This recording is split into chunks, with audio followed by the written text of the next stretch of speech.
আর আমাদের বিরুদ্ধে তো মামলার সীমা পরিসীমা নাই। দুর্নীতি দিয়ে নাকি ছেয়ে ফেলেছে, তো কই কোথায় টাকা পয়সা রেখেছে একটা তো বের করতে পারলো না। আমাদের সব মন্ত্রী এমপি নাকি ভীষণভাবে দুর্নীতি করেছে, একটা দুর্নীতির সংবাদ বের করুক না তারা। এ পর্যন্ত পারল না কেন? আর মিথ্যা মামলা দিয়ে যাচ্ছে। এটা হলো ইউনুসের আর একটা ম্যাটিকুলাস ডিজাইনের অংশ। সে বলে দিয়েছে দুর্নীতি দমন কমিশন এবং আইন উপদেষ্টা যত বড় মামলা দাও, মানে মামলা দিয়ে দিয়ে আওয়ামী লীগকে ঘরছাড়া করো। ছাত্রলীগ নিষিদ্ধ, আওয়ামী লীগের নিবন্ধন বাতিল, এমনকি আমাদের নৌকা সিম্বলও নাকি নিয়ে যাবো। ওটা আমার পার্টি সিম্বল। 1949 সালে এই পার্টি যখন থেকে প্রতিষ্ঠিত হয়েছে তখন থেকে তাদের এই সিম্বল। 1954 সালে প্রথম সাধারণ নির্বাচন যুক্তফ্রন্টের এই নৌকা মার্কা নিয়েই সেই নির্বাচন। এই যে এটা তো আমার দলীয় মানে সিম্বল, এটা তো তাদের বাতিল করার কোনো অধিকার নাই। তার মানে কি আওয়ামী লীগের ভোটের অধিকার তারা কেড়ে নিচ্ছে। গণতান্ত্রিক অধিকার সাধারণ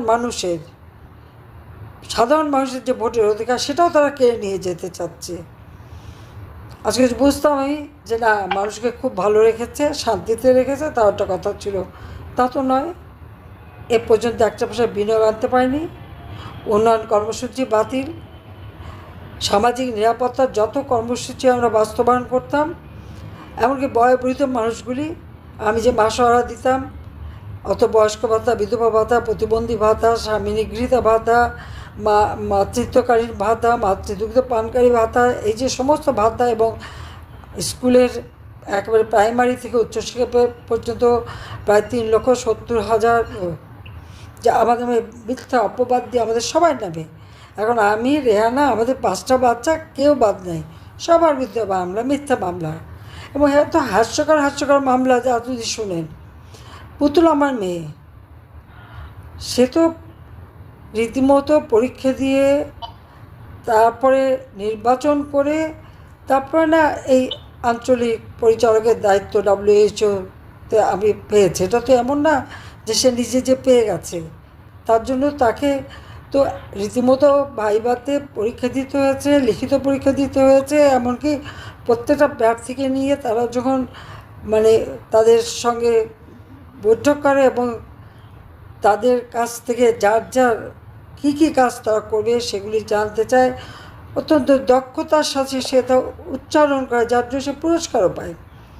আজকে তার বিরুদ্ধে মামলা কি? মামলার বিষয়টা হচ্ছে সে আপন মাকে অবৈধভাবে চাপ দিয়ে পূর্বাঞ্চলে জমি দখল করেছে, জমি কিনতে বাধ্য করেছে। আচ্ছা আপনারা বলেন, আপন মা তার উপর অবৈধভাবে মানে চাপ প্রয়োগ করেছে, এইটা কোন ধরনের ভাষাটা হলো বলেন তো একবার। টিউলিপ তার বিরুদ্ধে কিচ্ছুই পায়নি, সেও নাকি আমার উপর চাপ দিয়ে তার মা, ভাই, বোনের নামে জমি নিয়েছে। এই হলো মামলা। তো এর কোথায় যাব আমি বলেন? কোন দেশে বাস করি আমরা? এবং এইভাবে সাংবাদিকদের বিরুদ্ধে, শুধু ঢাকা না, সব জায়গায় প্রত্যেকের বিরুদ্ধে বেশিরভাগই হত্যা মামলা। আপনাদের সাংবাদিকদের বিরুদ্ধে হত্যা মামলা, কোন সাংবাদিক হত্যা করতে গেছে?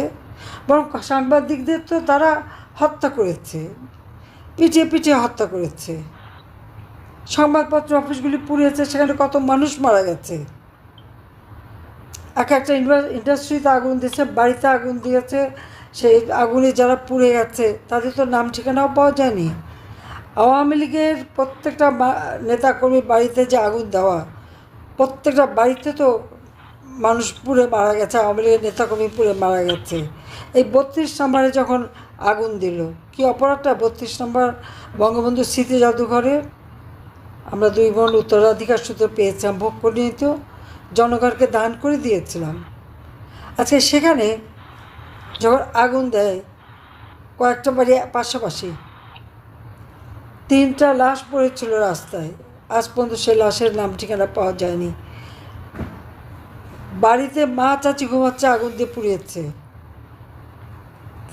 3 বছরের সন্তান সহ মাকে গ্রেপ্তার, 6 মাসের সন্তান সহ মাকে গ্রেপ্তার, এক মাকে পিটাচ্ছে বলে 6 বছর বাচ্চাটা ছুটে এসেছে, তার 2টা হাত ভেঙে দিয়েছে।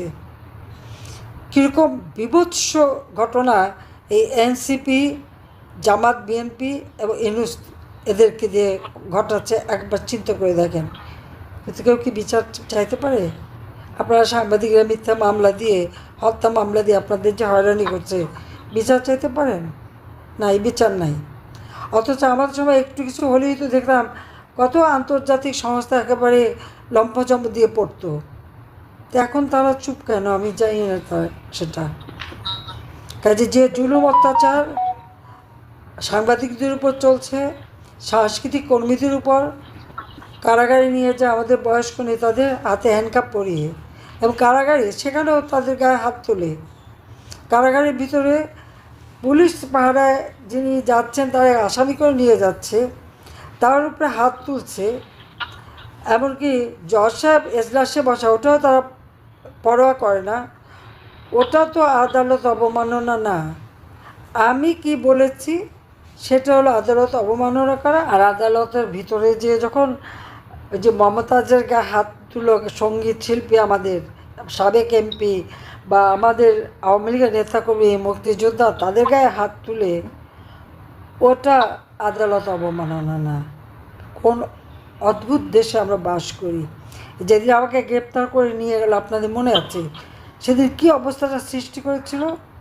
ওদের তো ইচ্ছা ছিল যে ওই সিঁড়ি থেকে আমাকে ফেলে দিয়ে মেরে ফেলে দেবে। আমি আমার নিজের উপস্থিত বুদ্ধিতে আমি বেঁচে এসেছিলাম। তারপর তো আমার বিরুদ্ধে একটার পর একটা মামলা, এবং সেখানে তো চেষ্টা করেছে অনেক। হ্যাঁ, আমি বেঁচে গেছি বারবার। গ্রেনেড হামলায় বেঁচেছি, বোমা হামলায় বেঁচেছি, গুলিতে বেঁচেছি বহুবার। এবারে তো সেই কী অবস্থা! হয়তো আর 20টা মিনিট গেলে আমাদের বাচ্চার উপায় ছিল না। আমি ইচ্ছা করলে আমি লোক ডাকতে পারতাম, ইচ্ছা করলে এটা প্রতিবন্ধকতার সৃষ্টি করতে পারতাম, কিন্তু অনেক লাশ পড়তো। আমি তো লাশ ফেলে ক্ষমতায় থাকতে চাইনি। যে দেশের মানুষের উন্নয়নে আমি কাজ করে যাচ্ছি, দিন রাত অক্লান্ত পরিশ্রম করছি, সে দেশের মানুষ, সে দল মত নির্বিশেষে যেই হোক, আমি তাদের কেন হত্যা করতে যাব? কিন্তু সেই হত্যার মিথ্যা মামলাগুলি আমাদের উপরে। তার মধ্যে অবশ্য অনেকে আবার জীবন্ত হয়ে বেঁচেও এসেছে। যাদের হত্যা করছে তাদের অনেকেই তো বেঁচে এসেছে, বোধহয় আপনাদের কাছে তালিকাও আছে। আমাদের কার্যক্রম নিষিদ্ধ। অপরাধটা কী যে নিষিদ্ধ করতে হবে? হত্যাকাণ্ডগুলি তো তারা ঘটিয়েছে। এখন আমি বলবো, আমি জুডিশিয়াল এনকোয়ারি কমিশন করে তো যাদের সঙ্গে আহ্বান করেছিলাম, তারা যে হিসাবটা দিল 1400, অথচ সরকারি হিসাবে আসলো মাত্র 800, তা আবার সাহায্য পাইল 600, তো বাকি নাম ঠিকানা 1400 কোথায় গেল? জাতিসংঘকে সে জবাব দিতে হবে। মানবাধিকার কমিশন যে নিউজ দিয়েছে, আমাকে একবার মানবাধিকার লঙ্ঘনকারী বলেছে। তাদের কাছে আমি হিসাব চাই যে 1400 নামের হিসাব তারা দেয় না কেন? আর তারা কি একটা লাশও খুঁজে দেখেছে কেন তারা মারা গেছে? তা তো দেখেনি।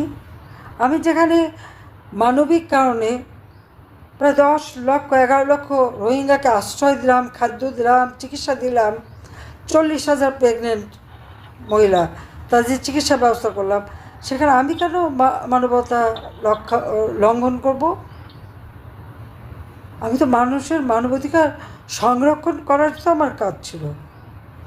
কাজে এই অন্যায় অবিচারের বিরুদ্ধে সকলকে আজকে আমি প্রতিবাদ করার জন্য এবং পথে আসার জন্য, এবং ইউনূস সরকারের পতন ঘটিয়ে দেশে শান্তি, নিরাপত্তা, নারীদের নিরাপত্তা নিশ্চিত করবার আহ্বান জানাচ্ছি দেশবাসীর কাছে। কারণ আমার আর কেউ নেই, আমার একমাত্র দেশবাসী আছে।